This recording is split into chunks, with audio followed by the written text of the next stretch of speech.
Galveston is 37 miles all the way around, and its widest point is 4 miles. So that means Galveston is long. It's a peninsula.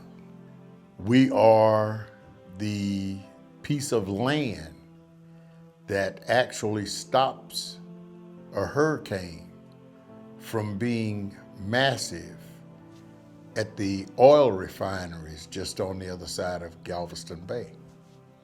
So we are a necessary evil, you know, but we're beautiful. What could be better than living on an island? And the only word, if you notice, I didn't use a tropical island, because we're an island off the coast of Texas. My very first drag show was here. That was over 20-some years ago, and one of the queens, one of the drag queens, her name was Miss. She goes by Stickpin, but she had did a song called "Cleanup Woman," and she said, "Hey girl, I need somebody to back me up." So I came out in a long robe with the broom and the little duster and stuff, and I've always wanted to be on stage. You know, that was my very first drag show, and it was here. It was here. And so after that, I got the bug. I always wanted to perform since then. I'm a BOI. I got one of the biggest BOIs around, you know. It means exactly that, born on the island, you know. Some people are BOIs, but that actually means born off the island. So you can take that as however you want to, you know. But I'm born on the island, and they say that islanders have salt water in our veins. Galveston, it is wonderful. It's crazy at times, but it's just wonderful. I love being around Galveston. I love Galvestonians. The people in Galveston are wonderful. We have all types of ethnicities here. White, black, Mexican, you name it. It's all here in Galveston.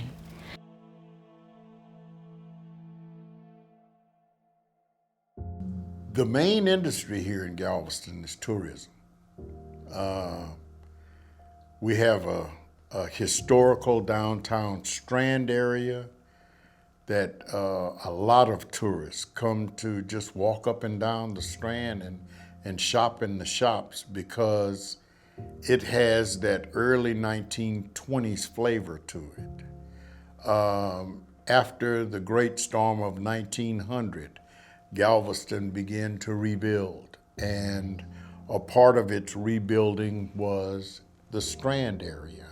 At some point, the Strand was considered the Wall Street of the South. Galveston was known as cotton is king, because cotton was the biggest industry. Not that we grew cotton, but that this was the entrance to the Gulf of Mexico, and ships came here. And cotton was the main industry that was loaded onto ships to go abroad. Today's time, it's tourism. If you look upon our Gulf side, almost from one end to the other, it's towered with hotels, with restaurants, with the pleasure pier that Tillman Fertitta created. Just nothing but activities to have people who live inland to come and enjoy. Hurricane Ike was hit Galveston Island in 2008, and it was generally proportioned age-wise with individuals. You would have to be 35, 45 years old, and you wouldn't remember a hurricane prior to that that was as devastating as Hurricane Ike was. Hurricane Ike flooded 75% of Galveston Island. it hit Galveston as a Category 3 hurricane. The year before, there was Hurricane Rita, which was supposed to hit Galveston Island, but went further east and hit in the Beaumont-Port Arthur area. And the only other hurricane that I can remember that was as devastating as that was Hurricane Carla, which hit in 1961. You could have a Category 2, but the storm surge might be 10 foot high. I'm leaving. See, Ike was like a Category 3 to 4. But what killed Galveston was a storm surge. During Ike, a little bit after the main part of the storm had hit and was on the news, I called my neighbor that lives behind me because he had said he wasn't going anywhere. So I called Lionel, and my cell phone worked and his phone worked. So I said, well, Lionel, look out your back door, man. Tell me what's going on. He said, man, it's water everywhere. So he went to his back door and he looked out. He said, the hood of your truck is underwater. I said, what? So I knew it was bad. Second half of the storm, like I was saying, the second half of the storm, the winds were stronger, you know, and everything. The house started shaking then. I didn't notice the house shaking until the second half of the storm, which was really bad. And that's when the door flew open. That's the main door to the rooms up there. And so when that door flew open, and it was a big, huge door, and it was about that thick, the door was, and the wind blew it open. So when the wind blew it open, I lost my windows, everything throughout because I had furniture down the hallway too that I couldn't fit in the room, you know, aquariums and nightstands and stuff. And all that stuff, you could just see it going down the hallway, just flying down the hallway. Right. When I came and washed the Balinese room away, it washed Hooters away, Hooters never rebuilt.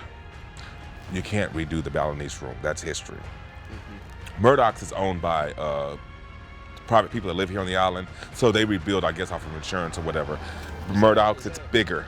In After Ike, I can remember that prior to Ike, like I said, I had a contract with the Galveston Historical Foundation.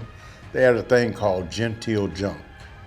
And what my job was when people wanted to donate things, to go around and pick up these donated items, and normally they would be antique type stuff.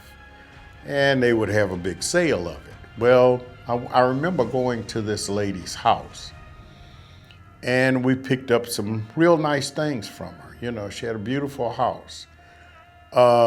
She and I talked for a few minutes and brought it over and put it away. Well, when Hurricane Ike hit, 4700 Broadway is the Galveston Housing Authority.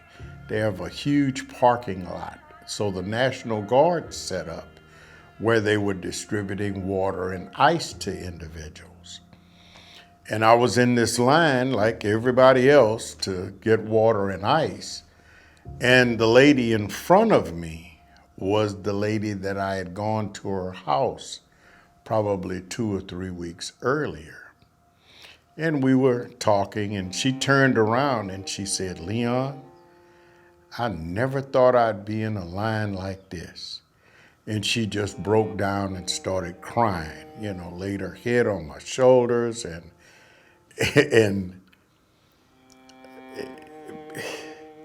I have this thing about me and God. And out of my mouth came, my God doesn't make any mistakes. And I guess I did it as one of these sly remarks because I knew her wealth and I knew my wealth, and they weren't compatible at all. But here we are, we're in the same spot. There's not a grocery store. There's nothing you can do about your situation, and there's nothing I can do about mine, but stand in this line and take what somebody gives us. For the first time in my life, I saw the community come together as a whole. We had to go to food trucks, the hospitals were closed, and everything was just shut down. But during that time, the community, we all came together to support one another, to just lift each other up. As the Arctic begins to melt, you have to understand that Galveston is an island. When I left Galveston in 1967, our beaches was almost a block away from the water. Our beaches now are less than a block from the water. They say it's erosion. At present, the Galveston Parks Board has a machine that's out in the water, almost a mile out, that's dredging the floor, spraying sand back up onto the beach to create a beach. Because Galveston's main part of our economy is tourism. The tourists come here because there's a beach here. Now, after Ike had passed, my thoughts of climate change, I'm more thoughtful of it now. I pay more attention to it now, Climate change is gonna have to take everybody to fix it, And I honestly believe people are talking more about it than doing things about it. It's kind of like they're sitting around waiting if it's really gonna happen. It is gonna happen because I read an article where some of the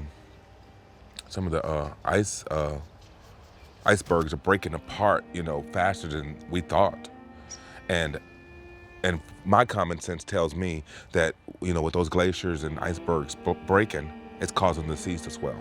Where did that water go? Water like that just don't go. Don't just evaporate like that. Just kind of like having a big old piece of sculpture and sculpted ice or something, and then when it melts, it has to go somewhere, and that's what probably causing the seas to swell, and then it's probably causing, these hurricanes. These hurricanes that we never experienced before. So, but like I said, my view of climate change is I'm more knowledgeable about it now than I have been in the past, and it's really scary. It's really scary.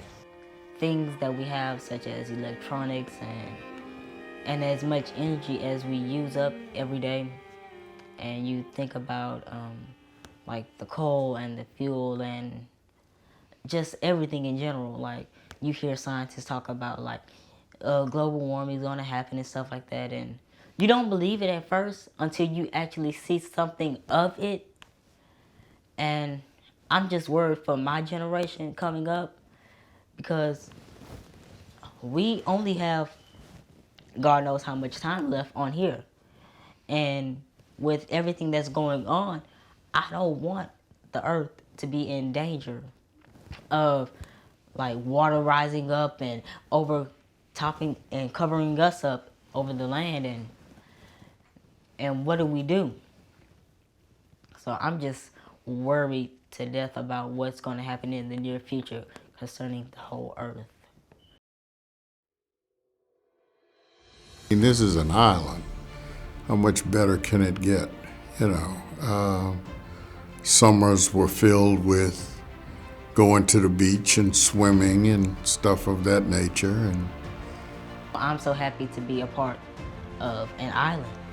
Not many people can say that they live on an island in the USA. So I'm just glad to be here.